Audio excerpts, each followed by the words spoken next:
اعوذ باللہ من الشیطان اللعین الرجیم بسم اللہ الرحمن الرحیم وبہ نستعین وہو خیر ناصر ومعین۔ سلسلہ دروس معارف قرآن و اہل بیت میں معارف امام حسین علیہ السلام کے عنوان پر یہ آج 44واں درس ہے۔ امام حسین علیہ السلام اپنے والد بزرگوار مولا متقیان علی ابن ابی طالب علیہ السلام سے اور مولا متقیان پیغمبر اسلام صلی اللہ علیہ وآلہ وسلم سے نقل کرتے ہیں کہ قال رسول اللہ صلی اللہ علیہ وآلہ ان اللہ خلق العقل من نور مخزون مکنون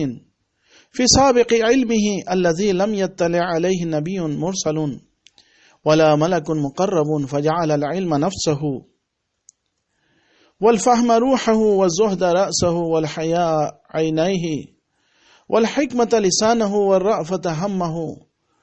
والرحمت قلبه ثم حشاه وقواه بعشرة اشیاء بالیقین والایمان والصدق والسکینة والاخلاص والرفق والعطیہ والقنوع والتسلیم والشکر ثم قال عز وجل ادبر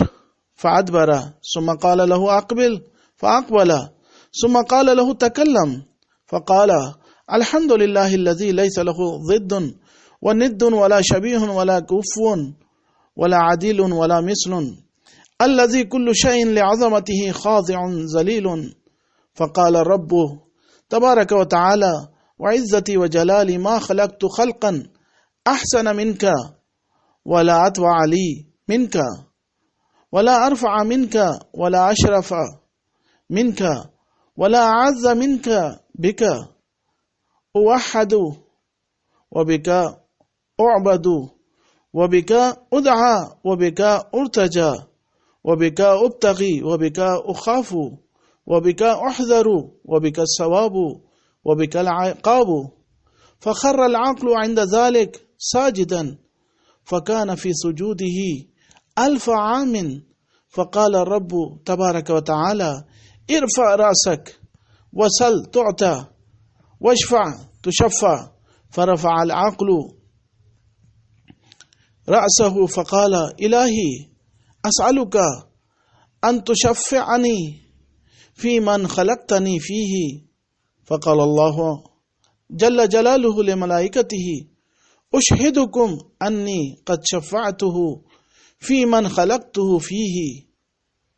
روایت کا حوالہ بحر الانوار جلد نمبر 1 صفحہ نمبر 107۔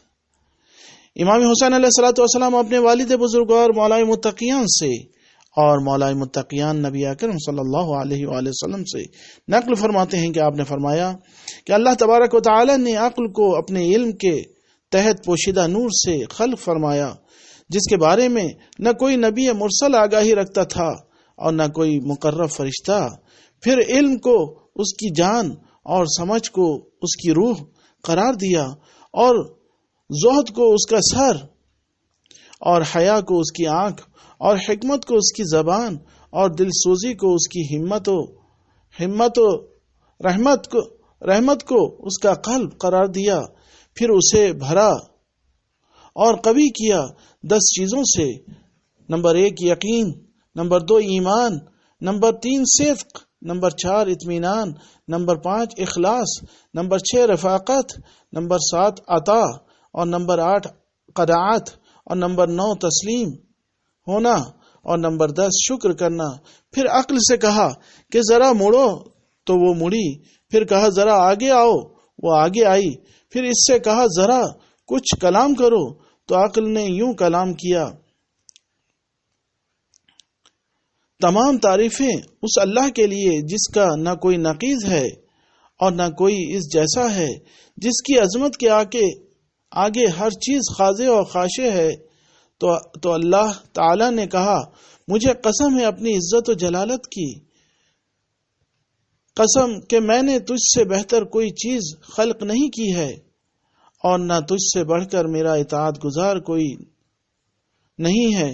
اور تجھ سے اعلیٰ و ارفع و عزیز کوئی چیز نہیں ہے۔ تیرے ذریعے لوگوں کو مواخذہ کروں گا، اور تیرے ذریعے لوگوں کو عطا کروں گا، اور تیرے ذریعے ہی میری وحدانیت پہچانی جائے گی، اور تیرے ذریعے ہی میری عبادت کی جائے گی۔ تیرے ذریعے سے ہی دعا کی جائے گی اور تیرے ذریعے ہی امید رکھی جائے گی، تیرے ذریعے ہی ڈرا جائے گا اور تیرے ذریعے ہی امید دلائی جائے گی، اور تیرے ذریعے ہی ثواب دیا جائے گا اور تیرے ذریعے ہی سزا دی جائے گی۔ یہ سب سن کر عقل سجدے میں چلی گئی اور 1000 سال تک سجدے میں رہی۔ پھر اللہ تبارک و تعالی نے اس سے کہا، تم اپنا سر اٹھاؤ اور مجھ سے مانگو، میں عطا کروں گا، اور اگر کسی کی شفاعت کرو گی تو تمہاری شفاعت قبول کی جائے گی۔ تو عقل نے سر اٹھا کر کہا، اے اللہ، جس کے لیے تو نے مجھے خلق کیا ہے اس کے حق میں مجھے شفاعت کرنے کا حق دے۔ اللہ تعالیٰ نے اپنے ملائکہ کو گواہ قرار دیتے ہوئے کہا، تم لوگ گواہ رہنا کہ میں ہر اس شخص کے حق میں اس کی شفاعت قبول کروں گا جس کے لیے میں نے اسے خلق کیا ہے۔ وآخر دعوانا ان الحمد للہ رب العالمین۔